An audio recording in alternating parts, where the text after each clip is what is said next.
So, tomorrow's Queen's speech has already created quite the stir on the left, and it's left me in fits of giggles. So, from reports about what the speech is going to be about, it seems fairly innocuous, although perhaps a few points might get us a few rees from Ramon, but regardless, here are the things that aren't making me laugh so hard. Plans to end the free movement of EU citizens into the UK and provide faster access to medicines will be unveiled. Ministers say a Brexit deal is a priority, and they hope one can be passed through Parliament at pace. But the UK and EU are still involved in talks ahead of a key summit, with a Downing Street source saying they were a long way from a final deal. An immigration and social coordination bill to end freedom of movement and bring in a points-based immigration system from 2021. EU citizens arriving after January 2021 would be subject to the same immigration controls as non-EU citizens, based on people's skills. The immigration status of Irish citizens will be clarified once free movement rules are removed. It would also allow for changes to current rules for access to benefits for EU nationals. Scrapping the rail franchise system, the contracting out of services introduced when the rail system was privatised in the 1990s. Reforms will focus on getting trains to run on time, a simplified fares system, a new commercial model and industry structure, and new proposals for a skilled, diverse and engaged workforce. Plans for an independent NHS investigations body with legal powers, the Health Service Safety Investigations Body, or HSSIB, intended to improve patient safety, and they pledged to update the Mental Health Act, intended to reduce the number of detentions made under the Act.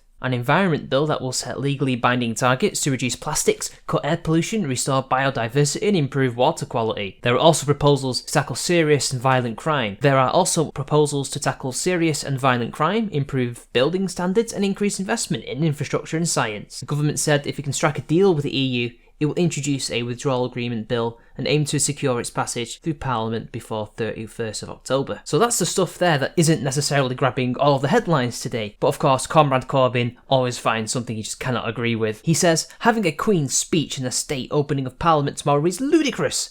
What we have got in effect is a party political broadcast from the steps of the throne. Earth to Comrade Corbyn. This is what every Queen's speech has been like since the 1680s. Every Queen's speech is basically written by the government, and it is their broadcast to the nation about what they're going to do. Labour did it, the Liberal Democrats did it, and the Tories are doing it now. Corbyn knows this. He's not that stupid. It's just empty political rhetoric to embolden the idiots that follow him. But of course, it doesn't end there. I need to explain the title. For you see, there is one other aspect of the Queen's speech that Corbyn cannot stand. It's just too far, and it's to do with voter fraud. Boris Johnson has been accused of using Monday's Queen's speech as a blatant attempt to rig the result of the next election. Among the announcements expected include measures to force voters to show photo ID before being allowed to vote. Hundreds of people were denied their right to vote in last year's local elections after ministers forced through a pilot scheme, despite warnings it could disenfranchise older voters and people from minority groups. The trial, which was held in 8 council areas, resulted in 819 people being turned away. Ministers spent more than £1.7 million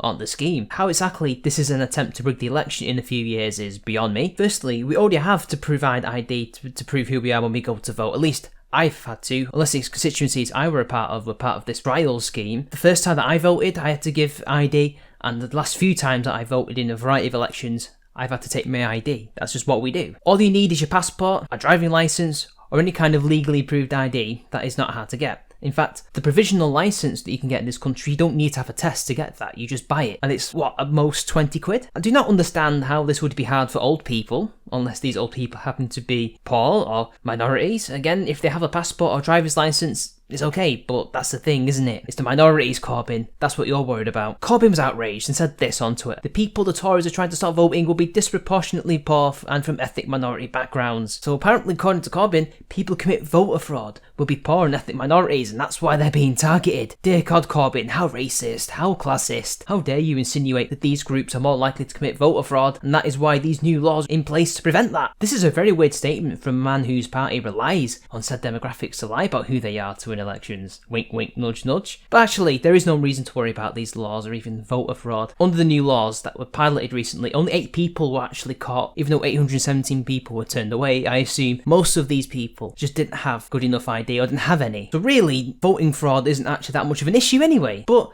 At the very least, we need something to stop it. And like I said before, I've been ID'd pretty much every time I've been voting, as were the other people who were attending. We already do it seems, and it is necessary. We can't have any party having any unfair advantage now, do we, Jeremy? Anyway, this was a bit of a meme-ish video. I know Corbyn did not intend to sound racist, at least I hope he didn't, considering the anti-Semitism scandals rocking the Labour Party that may very well bankrupt it. But it's just funny to see him grasping for straws to attack the Conservatives with, which he knows he has very little chance winning an election against with Boris at the helm. There's no way you can rig an election by accurately determining who can vote and who cannot. Surely it is rigging when you do your very best to make sure people who are committing voter ID fraud to vote for you so you win the election. That's rigging, but it's always projection with the left. So until next time, I'll see you later.